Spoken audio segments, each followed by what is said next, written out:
에, 에, 여러분들 가정과 또 여러분들의 또 삶 가운데 주님의 축복이 임하게 되기를 주의 이름으로 간절히 소망합니다.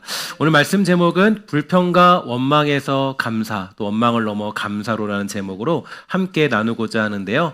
우리 민족 고유의 명절인 설날이 다가왔습니다. 온 가족이 오랜만에 모여서 정을 나누고 덕담을 주고받는 행복한 시간이어야 되는데 현실은 꼭 그렇지만은 아닌 것 같아요. 지금 온라인상에서 설 연휴 잔소리 메뉴판이라는 것이 유행한다고 하는데요. 이 어른들의 걱정 어린 말들, 그 말들이 듣는 자녀들에게는 스트레스가 되니까 그 말을 하려거든 이제 돈을 내라고 하는 풍자적인 내용이 됩니다. 이게 이런 내용이에요. 어느 대학 갈 거니라고 질문할 거면 10만 원을 줘야 되는 거고요. 이 취업 준비 아직도 하고 있니는 15만 원 줘야 되고, 결혼 슬슬 해야지 하면 30만 원 줘야 이제 할 수 있고요. 그리고 가장 비싼 머리가 좀 휑해졌다 이런 얘기, 둘째 언제 낳니 이러면 100만 원을 줘야 이제 이 질문을 할 수 있다라는 설 메뉴판이 있습니다. 여러분 돈 두둑히 준비하셔서 이제 이 말을 하시던지 안 하시면 좋고요. 하게 되면은 여러분 이렇게 하시면 좋을 것 같습니다. 우리가 웃으며 넘길 수 있는 이야기지만 그 이면에는 이 명절에 오가는 대화 속에 이 서로를 향한 배려보다는 판단하고 지적하는 말들로 인해서 마음이 상하는 현실이 담겨져 있는 안타까운 그런 이야기겠죠. 이 말 한마디에 평강이 깨지기도 하고 불평과 원망이 싹트기 쉽다라는 것인데, 오늘 우리는 이 설 명절을 앞두고 주신 말씀을 통해서 어떻게 우리 마음의 평강을 지키고 불평을 넘어 이 감사의 자리로 나아갈 수 있을지 확인하고자 합니다. 제가 오늘 이 말씀을 준비한 이유는 이제 원래 제가 주일 저녁마다 이 불평과 어떤 불평 금지에 관한 이야기들을 설교를 했는데, 이제 그 마무리가 이제 원래는 이번 오늘 주일 같은 경우인데요. 설날이기 때문에 좀 어렵고 해서 제가 오늘 이거를 땡겨서 이제 마무리 짓고 2월 달 안에 이 그 불평 금지를 마무리 짓는 순간에 또 마침 또 설 연휴라서 여러분 설 연휴 때 또 불평 금지라는 어떤 그런 인식들을 재확인하기 위해서 이 말씀을 준비했습니다. 여러분 축복하는 것은 여러분들 이번 설 연휴가 여러분 불평이 있는 그런 시간들이 아니라 즐거움이 있고 기쁨이 있는 그런 시간 되기를 주의 이름으로 간절히 소망합니다. 그리스도의 평강이 임하기 전에 우리는 이제 마음에 참된 평화가 없는 사람들이었습니다. 그때 우리 안에는 늘 불안과 불만, 갈등과 회의가 가득한 사람이었는데, 우리가 예수님을 구주로 영접한 뒤 그런 옛사람의 뿌리들이 뽑혀나가게 되었죠. 주님께서는 우리에게 하늘로부터 임하는 참된 만족을 맛보게 하셨고요. 우리는 주님의 평안으로 마음이 치유되고 채워지게 되는 것입니다. 그런데 여기까지는 이제 주님의 책임이 되고 그 다음부터는 우리들에게 책임을 요구하고 있는데요. 골로새서 3장 15절을 보면은 이렇게 얘기해주고 있죠. 그리스도의 평강이 너희 마음을 주장하게 하라. 너희는 평강을 위하여 한 몸으로 부르심을 받았나니 너희는 또한 감사하는 자가 되라. 이렇게 이야기해주고 있습니다. 즉 그리스도의 평강이 너희 마음을 주장하게 하라고 하는데, 그리고 주장한다라는 것은 다스린다는 의미가 돼요. 그리스도께서는 평강을 주셨고 그 평강이 내 영혼을 다스리게끔 하는 것은 하나님이 하시는 것이 아니라 나의 결단에 달려져 있다는 것이죠. 사탄은 우리가 염려와 근심토록 하는 마음, 분노하는 마음을 가지게끔 해서 자꾸 우리를 충동질하고요. 우리가 그리스도의 평강을 누리지 못하게 계속적으로 방해하지만 우리는 그러한 공격에 맞서 싸울 필요가 있게 됩니다. 우리 삶의 순간순간 자신의 의지적인 결단으로 주님의 평강 안에 거하기를 힘쓸 필요가 있을 텐데요. 이 그리스도의 평강을 주장함과 동시에 저와 여러분들이 해야 될 것은 평강의 공동체 안에 있기를 힘쓰는 것입니다. 평강의 공동체는 어떤 곳일까요? 적어도 그곳은 불평과 원망이 있는 곳은 아닐 텐데요. 그 공동체는 감사하기를 힘쓰는 공동체가 될 것입니다.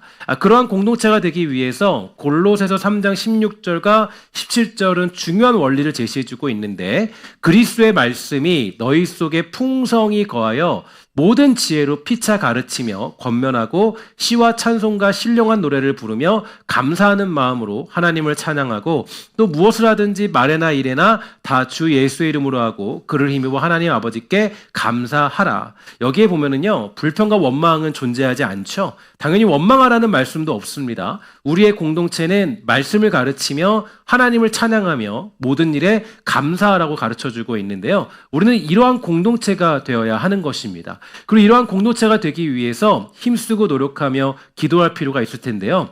이 전설의 코치이자 성공학의 대가라고 불리는 루 홀츠는 이렇게 말했습니다. 이 패배자의 라커룸에선 언제나 변명과 푸념만 들린다. 승리의 제1 조건은 불평을 그만두는 것이다. 이렇게 얘기해 줬는데 때때로 우리는 실패할 수도 있어요. 문제가 생길 수도 있겠죠. 어려움이 생길 수도 있어요. 하지만 그때 승리한 사람은 누군가 보니까 바로 승리하신 예수 그리스도를 따라 다시 일어나는 사람입니다. 오늘 우리는 결국 승리하는 인생으로 부름받았음을 잊지 마시고 패배자의 자리에 있다 할지라도 승리하는 길로 달려갈 수 있는 믿음이 우리 사랑하는 성도들 우리 모두에게 있게 되기를 주의 이름으로 간절히 축원합니다.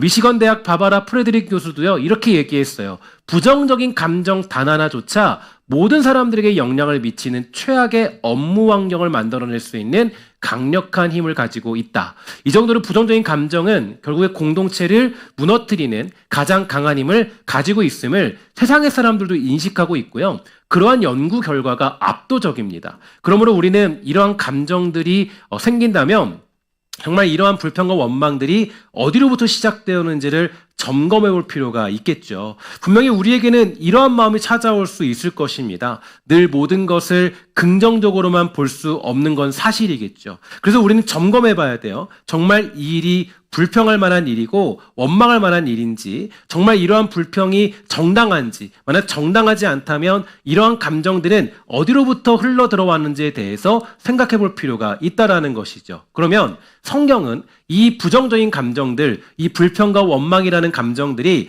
어디로부터 흘러 들어왔다라고 그렇게 가르쳐주고 있을까요?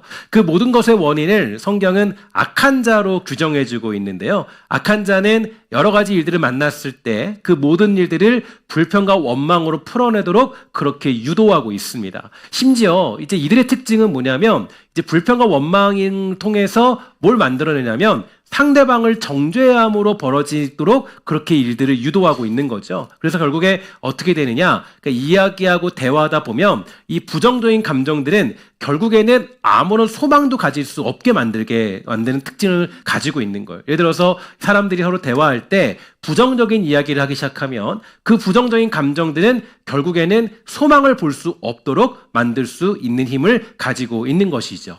예수님께서 오병이어의 기적을 일으키시면서 제자들에게 이렇게 물으셨습니다. 야, 너희가 이들에게 먹을 것을 줘라 이렇게 말씀하셨는데요. 제자들이 이때에 어떻게 얘기했냐면 이런 말을 했어요. 주님, 이들을 먹이려면 얼마가 드는지 아세요라고 질문하며 따지는 장면이 있습니다. 이 장면을 봤을 때 사실은 이제 이때 이들이 예수님이 얘기했다면 그 얘기를 듣고 뭔가 긍정적인 감정을 품어야 돼요.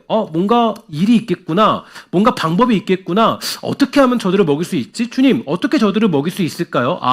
우리 예수님은 능력이 있는 분이시니까 저들을 먹일 수 있지 않겠습니까? 라고 얘기할 수 있는데 그들은 그렇게 얘기하지 않았죠. 주님, 이들을 지금 먹이려면 얼마가 드는지 아세요라고 질문하고 따지는 장면이 있습니다. 예수님이 어떤 분이신지는 잊어버리고 이 부정적인 감정들이 그들을 장악해버리고 말았다는 거죠. 예수님께 따지듯이 물었습니다. 그러한 감정은 악한 자들로부터 시작된 감정이 되는데요. 악한 자는 우리가 그러한 생각을 가지도록 만들고 결국 하나님의 말씀이 이루어질 것을 믿지 못하도록 만드는 힘을 가지고 있습니다. 그래서 민수기 11장에서부터 시작된 불평과 원망, 그리고 그것은 12정탐꾼의 정탐 사건까지 가게 되는데 12정탐꾼은 가나안 땅이 어떤 땅인가를 보기 위해서 가나안 땅을 정탐했죠. 그리고 대다수의 사람들은 다음과 같은 결론을 내렸습니다. 가나안 땅이 좋은 건 맞는데 그러나 가나안 땅은 우리가 차지할 수 없는 땅이다. 그러니 한 장관을 세워서 우리 다시 애굽으로 돌아가자. 대다수의 의견이 그랬어요. 그러나 두 사람은 달랐죠. 뭡니까? 아니다. 그 땅은 우리가 충분히 차지할 수 있다. 험난한 날들이 기다리는 것은 분명하지만 하나님의 말씀, 그 약속은 반드시 이루어질 것이기 때문이다. 이처럼 불평과 원망은 결국 주의 말씀을 믿지 못하는 자리로 끌고 가는 것이 악한 자의 공격이 되는 것입니다. 그래서 우리는 불평과 원망이 내 마음속에 자리 잡았다면 정말 이 감정은 하나님이 주시는 감정인가 악한 자가 주신 감정인가를 점검해야 돼요. 여기에 대한 차이는 간단합니다. 어떻게 그것을 구분할 수 있느냐? 하나님이 주신 감정은 문제를 만났을 때 그 문제 속에서 소망을 바라보게 만들죠. 소망이 있음을 고백하고 선포합니다. 그러나 악한 자가 준 감정은 문제를 만났을 때 절망밖에 없어요. 죽음뿐입니다. 망하는 길로 가는 것이에요. 이것이 다른 거예요. 하나님이 주신 감정과 악한 자가 주는 감정. 악한 자가 주는 감정은 우리를 절망으로 몰아가지만 하나님이 주신 감정은 때로는 문제를 만났을지라도 그 문제 안에서 소망을 바라볼 수 있는 눈을 뜨게 만드는 특징을 가지고 있는 거죠. 혹시 여러분들이 지금 이런저런 상황 속에서 가지는 감정들, 그 감정은 하나님이 주시는 감정입니까? 아니면 악한 자가 주는 감정입니까? 그것은 결과가 뻔해요. 악한 자가 주는 감정은 절망밖에 보일 수 없게 만들지만 하나님이 주시는 감정은 문제를 만났지만 그 문제 가운데 긍정적이고 그 문제 가운데 소망을 바라볼 수 있는 그런 눈을 가지게 만든다는 거예요. 여러분들이 지금 만나는 감정들, 누리고 있는 감정들은 하나님이 주신 것입니까? 아니면 악한 자가 준 것입니까? 오늘 많은 문제들 가운데도 소망의 눈으로 모든 것을 해석하며 선포할 줄 아는 성령의 은혜가 사랑하는 성도들 우리 모두에게 있게 되기를 주의 이름으로 간절히 축원합니다. 나아가 악한 자가 심어놓은 감정에 잡혀 있다면 그 악한 자의 공격이 끊어져서 주어진 일들과 생활 속에 감사가 넘치는 복이 사랑하는 성도들 모두에게 임할 줄 믿습니다. 빌립보 4장 6절입니다. 우리 믿음으로 함께 선포하며 여러분 자신에게 고백하며 선포합시다. 시작. 아무것도 염려하지 말고 다만 모든 일에 기도와 간구로 너희 구할 것을 감사함으로 하나님께 아뢰라. 아멘. 우리 한 번 더 힘차게 읽을까요? 가슴에 손을 얹고 있습니다. 시작. 아무것도 염려하지 말고 다만 모든 일에 기도와 간구로 너희 구할 것을 감사함으로 하나님께 아뢰라. 아멘. 사랑하는 여러분, 염려를 만났을 때 바로 이 하나님이 주신 감정은요, 염려 가운데 뭘로 아뢰요? 감사함으로 아른다 그래요. 그러니까 염려가 있을 때 염려하지 말고 모든 일에 기도와 간구로 너희 구할 것을 감사함으로 하나님께 아뢰라. 문제는 다 만나죠. 어려움은 다 만나요. 여러분들 가운데 어려움이 없는 사람 한 명도 없을 겁니다. 다 힘들고 복잡한 일이고 다 얘기할 수 없는 속상함들이 다 있을 거예요. 다 고통들이 있겠죠. 다 그러나 모든 것들이 있겠지만 악한 자는 그것을 어떤 절망적으로 풀라고 말한다면 우리 하나님은 그것을 가지고 하나님께 아뢰라. 그러면 그것이 감사로 바뀔 것이다. 이야기해주고 있는 거예요. 불평과 원망은 사단이 준 감정이지만 감사의 감정은 하나님이 우리에게 주신 감정이에요. 오늘 문제를 만났을 때 감사의 감정이 있어서 모든 것을 주님 주신 약속을 따라 풀어낼 줄 아는 기쁨이 사랑하는 성도들에게 있게 되기를 주의 이름으로 간절히 소망합니다. 또한 감사가 넘치는 성령 공동체의 특징을 보니까요. 이렇게 되어 있어요. 갈라디아서 6장 2절과 5절입니다. 오늘 우리가 속한 공동체와 같은지 한번 살펴보면서 한번 보도록 할게요. 너희가 짐을 서로 지라 그리하여 그리스도의 법을 성취하라. 만일 누가 아무것도 되지 못하고 된 줄로 생각하면 스스로 속임이라. 각각 자기 일을 살피라. 그리하면 자랑할 것이 자기에게는 있어도 남에게는 있지 아니하리니 각각 자기의 짐을 질 것이라. 아멘. 엄마의 공동체는 결국 짐을 지면서 원망하겠지만 하나님의 공동체, 성령의 공동체는 자기의 짐을 지면서 서로의 짐까지 져주는 놀라운 특징을 가지고 있어요. 성령 공동체의 특징은 함께하고자 하는 마음이 있습니다. 문제가 있을 때 그 문제를 함께 지고자 합니다. 예수님도 우리에게 말씀하셨죠. 마태복음 11장 29절과 30절 함께 읽을게요. 시작. 나는 마음이 온유하고 겸손하니 나의 멍에를 메고 내게 배우라. 그리하면 너희 마음이 쉼을 얻으리니 이는 내 멍에는 쉽고 내 짐은 가벼움이라 하시니라. 아멘. 성령의 공동체는 바로 이런 것이죠. 모든 일의 문제와 책임이 한 사람에게 국한되지 않습니다. 모두가 함께하는 운명 공동체예요. 교회의 문제는 누구 때문이 아니에요. 모두가 함께 그 문제의 원인이고 그 문제를 책임지는 것, 그게 바로 성령의 공동체가 가진 특징이 됩니다. 그러므로 우리 안에 어떤 문제가 벌어졌을 때, 어떤 어려움이 있을 때 우리가 성령 안에 있는 공동체라면 그 문제를 함께 나누어주고자 하겠죠. 그러나 인간의 마음이 가득하고 악한 자가 심어놓은 감정에 근거한다면 결국 그 마음은 분열을 조장하고 문제를 파국으로 이끌어가는 원인이 될 것입니다. 바라기는 오늘 사랑하는 신성교회가 성령의 공동체가 되어서 모두 예수 그리스도를 머리로 두고 서로 한 몸이 되었음을 인정하고 함께 걸어가는 운명 공동체라는 성령의 감동이 우리 모두, 여러분 구역과 여러분 교구와 여러분들의 지역과 여러분들의 모든 곳곳에 임하게 되기를 주의 이름으로 간절히 축원합니다. 불평과 원망의 사람은 가나안 땅에 입국할 수가 없어요. 성경에 보니까요, 가나안 땅은 하나님이 주신 거예요. 그 모두에게 다 주셨죠. 근데 가나안 땅에 입국한 사람은 딱 2사람이었습니다. 100만 명이라고 따지면은 100만 명 중에 2명 빼고 다 가나안 땅에 못 들어갔어요. 100만 명에게 전부 다 가나안 땅을 줬지만 그 중에서 딱 2명만 가나안 땅에 입국할 수 있었어요. 왜 그랬을까요? 하나님이 주신 선물인데. 이유는 뭐냐? 하나님은 불평과 원망하는 사람을 받아들이지 않으신 것이거든요. 하나님은 여기에 대해서 굉장히 철저하시고 매우 단호하십니다. 여러분들이 그냥 아주 손쉽게 내놓는 불평들, 쉽게 말하는 원망들, 하나님 그거 기뻐하지 않으세요. 쉽게 그냥 말하는 불평과 원망들, 그냥 행동하는 그 불평과 원망들, 하나님이 기뻐하지 않으십니다. 하나님 그것을 그냥 넘어가지 않으세요. 매우 철저하고 단호하십니다. 심지어 모세도 가나안 땅에 들어갈 수 없는 상황이 되고 말았어요. 하나님 왜 그러시죠? 화를 냈더니 하나님 너 안 되겠다. 들어갈 수 없어. 여러분들이 불평하고 내가 원망하는 그 한마디가 그냥 하나님이 그냥 넘어갈게가 아니라 그것을 하나님은 그냥 기억하고 계신다는 분이라는 거예요. 하나님은 그런 걸 기뻐하지 않고 용납하지 않으시죠. 그래서 가나안 땅을 정복하는 가장 큰 원리가 무엇이라고 제가 가르쳐 드렸어요? 합심하고 침묵하고 순종하는 것이었어요. 여러분 기억나시죠? 제가 이전에 한번 여러분들에게 이 말씀으로 여러분들이 설교한 적도 있었고 한 해 동안 이 내용 가지고 여러분들 얘기 나누었는데 가나안 땅을 정복하는 방법은 전략이나 지혜나 갱신이나 발전이 아니에요. 그들이 가나안 땅에 들어가서 그 땅을 점령할 수 있는 방법은 합심하는 것이고 침묵하는 것이고 순종하는 것이었어요.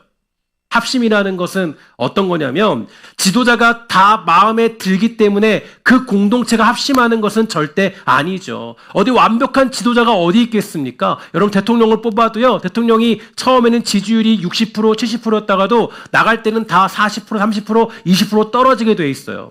그렇게 열심히 공부하고 엄청난 정치를 했던 사람도 결국에 신뢰를 잃게 되어 있습니다. 왜냐하면 완벽하지 않기 때문이에요. 아무리 뛰어난 지도자가 세워둬도 어떤 공동체든 불평과 원망은 존재합니다. 그러므로 한 공동체가 한 지도자를 세워서 지도자와 100% 합심하는 것은 불가능하겠죠. 함께 마음을 모아 합심하는 것은 오직 성령의 능력으로만 가능하되 거기에 뭐가 있냐면 부족한 지도자를 하나님의 뜻대로 받아들이고 하나님께 맡길 때 합심이라는 원칙이 이루어지는 것이에요. 침묵은 뭘 의미합니까?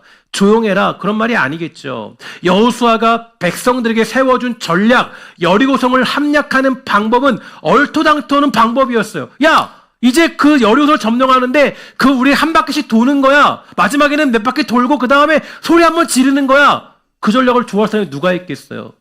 여러분들이 생각해 보세요. 가나안 땅이 앞에 있습니다. 아주 엄청난 성이 버티고 있어요. 그 성을 점령하는데 여호수아가 가져온 유일한 방법은 그 성을 한 바퀴씩 돌아가는 거예요. 매일같이 돌아. 하나님 뜻이야. 여러 가지 똑똑한 사람들은 얘기하겠죠. 그렇게 해서는 점령할 수 없어요. 근데 그 얼토당토 없는 방법, 아무리 40년 광야 생활을 했지만 그래도 백성들 중에 나름대로의 전략가들이 있지 않았겠어요? 똑똑하다고 할 수 있는 사람들이 있겠지만 여호수아가 하나님이 주신 방법을 가져왔을 때 어느 누구도 반대하지 않았고 그 일에 순종했죠. 그리고 여리고성은 무너져 버렸습니다. 또한 그들은 충분히 불평할 수 있는 상황에서 순종했어요. 여리고성을 아무 말 없이 돌아야 하는 명령에 아무 말 없이 순종함으로 정탐꾼들이 보고 온 장대한 성읍을 무너뜨리고 그 땅을 차지할 수가 있었습니다. 이게 바로 가나안 땅에 입국하는 원칙이었어요. 결국 우리의 싸움은 여기에 있는 거죠. 구원은 이미 저와 여러분들이 받은 줄 믿습니다. 여러분들 정말 예수 그리스도의 구원이 여러분들에게 임한 줄 믿고 계십니까? 그것이 우리의 믿음이에요. 구원은 우리 모두 받았어요. 구원의 효력은 변함이 없고 영원한 것이 분명합니다. 하지만 가나안 땅에서 누리는 기쁨은 내가 죽어야 가능한 거예요. 불평과 원망에 끌려다니는 내가 범사의 감사와 선한 일을 감당하고자 하는 나로 변하게 될 때 가나안 땅에서 누리는 기쁨의 찬양을 돌릴 수 있게 되는 거라고요. 사랑하는 여러분, 우리 지난 시간 동안 불평금지 프로젝트라는 이름으로 내 안에 불평을 끊어내고 감사의 습관을 들이기 위해서 우리는 매 주일 저녁마다 그렇게 말씀을 나누었어요. 그리고 이제 내일부터는 마침 본격적인 설 연휴가 시작됩니다. 저는 아주 적절한 시기라는 생각이 들었어요. 이번 설 명절이 우리가 그동안 훈련해온 말씀을 삶으로 증명해내는 가장 중요한 실전의 자리가 아닌가. 이상하게도 부부끼리도 오랜 시간 같이 있으면 불평할 수 있죠. 아니면 또 오랜만에 만났던 친척 때문에 불평할 수 있죠. 때로는 정말 운전하다가 불평할 수 있겠죠. 때로는 여러 가지 분주한 일 때문에 불평할 수 있겠죠. 여러 가지 감정들이 그동안 많은 것들이 사오를 수 있어요. 때로는 나와 맞지 않는 친척들, 아니면 어떤 관계들, 많은 것들이 여러분들이 힘들게 만들 수 있을지도 모르겠어요.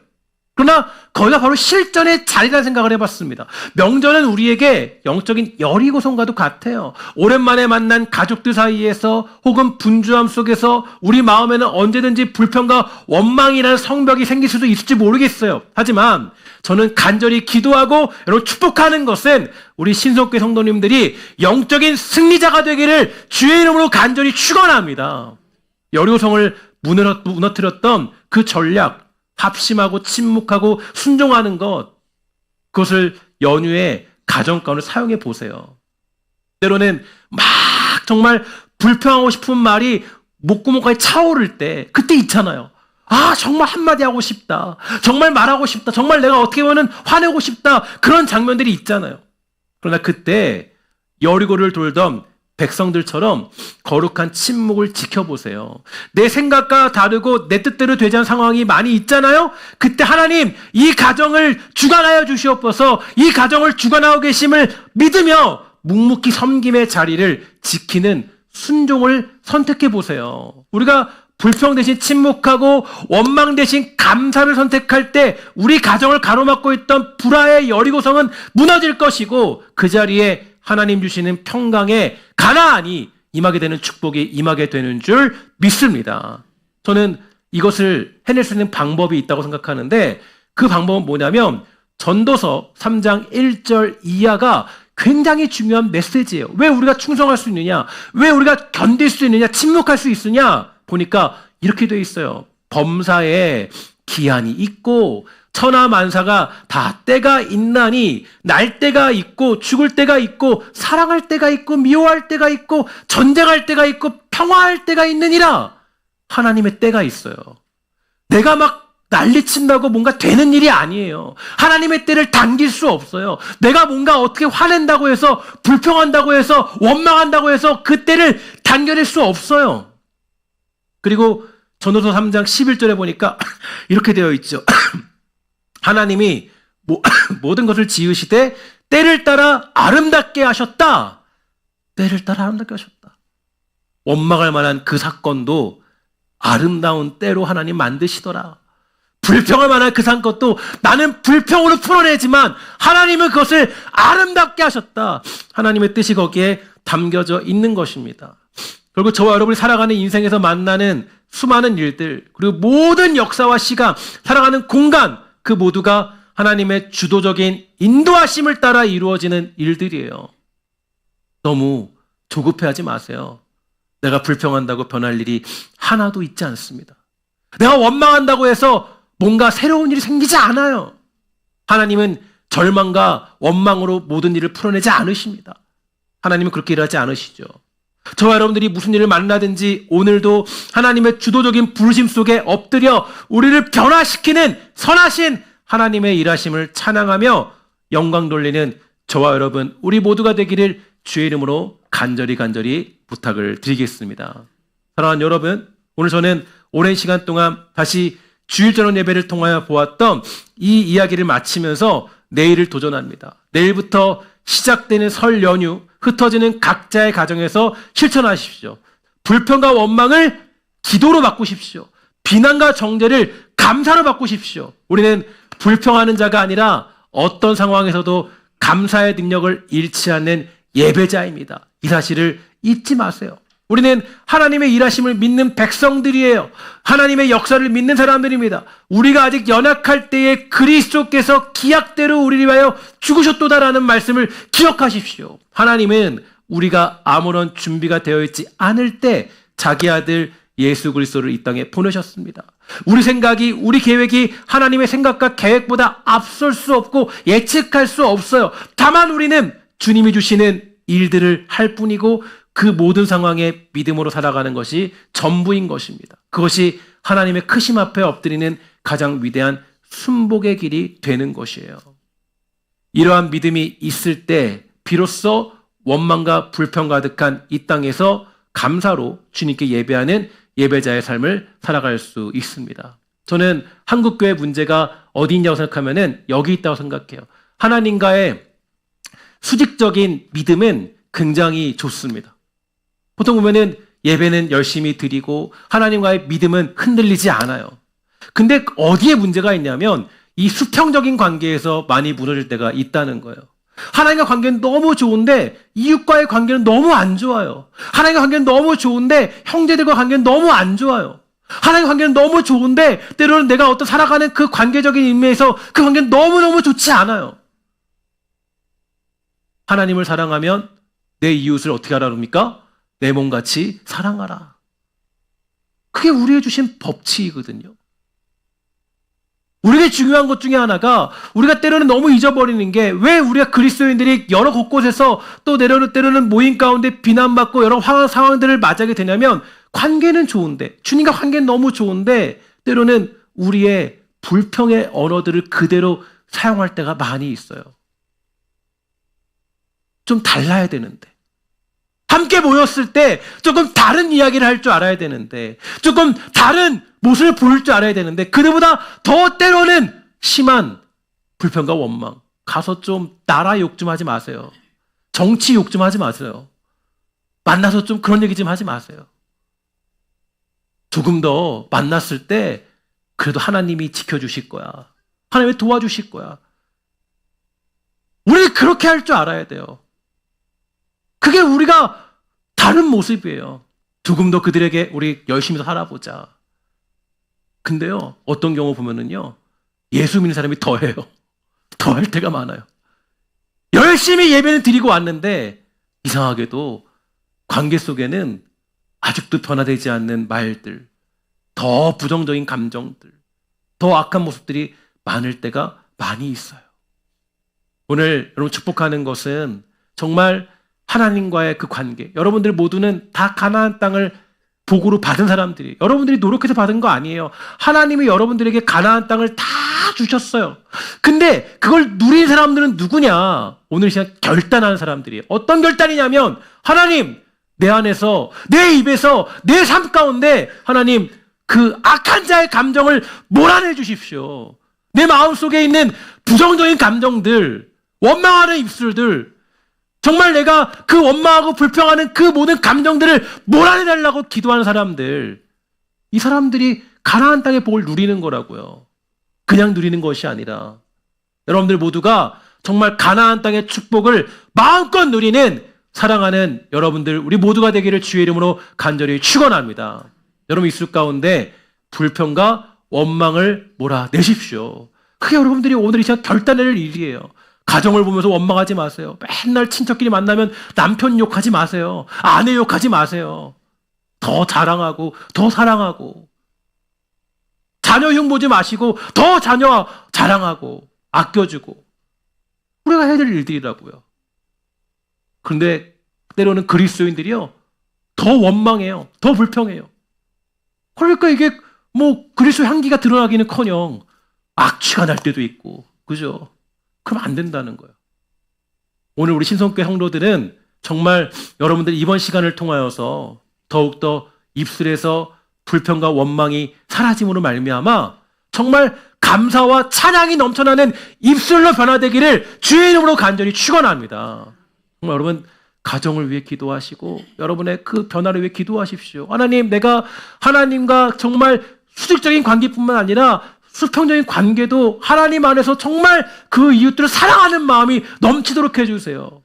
그게 여러분들과 제가 해야 될 일이고 그렇게 할 때 하나님이 주신 복을 누리게 되는 거예요. 때로는요, 참아내십시오. 힘들어도 조금 참아내십시오. 하나님의 때가 있어요. 너무 내가 그냥 엎어버리려고 하지 마시고요. 때로는 참아내세요. 저도 그게 참 힘들 때가 많이 있거든요. 저도 살아가다 보면 힘들 때가 많이 있어요. 감정이 막 치밀어 오를 때가 있어요. 그리고 나서 후회할 때도 많이 있는데 정말 우리가 무너지는 때가 언제냐면 이럴 때인 것 같아요. 하나님 관계는 안 무너져요. 아무리 해도 안 무너져요. 근데 자꾸 무너지는 게 자꾸 이런 관계 속에 무너져요. 그러니까 제가 이번에 이 불평금지 이야기를 주일날 해야겠다 생각이 들었던 거는 야, 하나님이 어쩜 이렇게 계획이 딱딱 맞냐. 저 그런 생각 정말 많이 하거든요. 하나님 정말 멋진 분이시다. 보세요. 제가 목요일날 분명히 그 간식 같은 것도 줬으면 좋겠다. 간식을 우리 김경원 아버님이 이렇게 보내주시잖아요. 나가실 때 보면은 아주 맛있는 거 이렇게 먹을 수 있잖아요. 하나님의 계획은 놀라워요. 제가 보면은 이 불평금지 프로젝트도 이것도 정말 이렇게 딱딱딱 맞춰서 한 거 아닌데 어쩜 이렇게 딱 맞춰서 여러분들에게 설날 전에 딱 할 수 있게 되는지 얼마나 모르겠어요. 하나님이 여러분들에게 명령하시는 것 같아요. 여러분, 이번에만큼은 정말, 쟤 정말 교회 다니는 사람 많네. 우리 다 그러는데, 정말 쟤는 교회 다니는 사람 많네. 가서 그냥 교회 다니세요. 전도 이거 안 해도요. 가서 여러분들이 불평하지 않고 섬겨주고 친절하게 베풀어주면 다 알아요. 다 알아요. 저 사람 교회 10년 다니더니 20년 다니더니 정말 많네. 여러분 그렇잖아요. 정말 죄송한 얘기가 그렇잖아요. 가장 만나기 싫은 시어머니가 권사님이라면서요. 교회 권사님. 그 이름이 얼마나 속상한지 몰라요. 너무 속상해요. 우리 엄마도 권사님인데 너무 속상해요. 아니 왜 권사님을 만나기 싫을까? 아니 며느리가 가장 꿈꾸는 시어머니 하면 누구여야 돼요? 교회 권사님 돼야 되잖아요. 근데 왜 교회 권사님을 만나기 싫다는지 모르겠어요. 얼마나 속상한 이야기예요. 우리 어머니 교회 권사님 나 정말 너무 행복하다. 권사님다. 그래야 되는 거 아니겠어요? 그죠? 우리 며느리가 우리 집사인데 너무너무 멋있더라. 그게 우리가 우리 설날에 꿈꿔야 될 그런 길이에요. 근데 그게 제가 보니까요. 주일날 교회 나가서 예배 나가세요. 예수 믿으세요. 이 얘기로 되는 거 아니더라고요. 말 한마디에 모든 게 달려있더라고요. 말 한마디에. 그죠? 여러분 다 아시죠? 여러분 그게 실천이 잘 안 되잖아요. 그러니까 오늘 기도하셔야 돼요. 하나님, 제 입술에 변화 주셔서, 생각에 변화 주셔서요. 정말 제가 정말 하나님 불평하지 않고 원망하지 않고 감사로 모든 걸 풀어낼 수 있도록 해주셔라고 그렇게 기도하셔야 돼요. 그리고 제가 보니까 이 불평과 어떤 그런 원망이 나오는 이유는 우리 안에 있는 상처 때문이더라고요. 보니까요. 곰곰이 생각해 봤어요. 아까 9시를 정리하면서 또 찬양을 부르면서 그런 마음이 들었어요. 또 왜 우리가 예수 믿으면서도 불평과 원망을 많이 할까? 보니까 아직도 안에 있는 상처와 습관 때문이에요. 살아왔던 상처와 습관들. 그러니까 어렸을 때 받던 상처들, 또 습관들, 여전히 변하지 않는 그 모습들, 거기에 하나님의 따뜻한 빛이 임해야 되는구나. 주님의 그런 어떤 따뜻한 눈빛과 그런 시선들이 임해야 그 모든 것들이 해결이 되어야 그들을 만났을 때, 그 사람 만났을 때, 어떤 상황을 만났을 때 그때 하나님의 그런 어떤 사랑의 언어들이 나오는 것이구나. 여러분 오늘 이 시간에 정말 함께 저랑 기도하고 찬양할 때 여러분들의 그 감춰져 있던 하나님의 그런 어떤 그 가진 상처들이 하나님의 따뜻한 시선으로 말미암아 정말 눈 녹듯이 정말로 녹아내릴 수 있는 복되고 아름다운 시간 되어서 이번 설 연휴 기간 동안에 여러분들을 말미암아 예수 그리스도의 영광이 드러나고 찬란한 그 빛이 여러분들의 가정과 여러분 인생 가운데 임하게 되기를 주의 이름으로 간절히 부탁을 드리겠습니다. 기도하겠습니다. 다 드러나서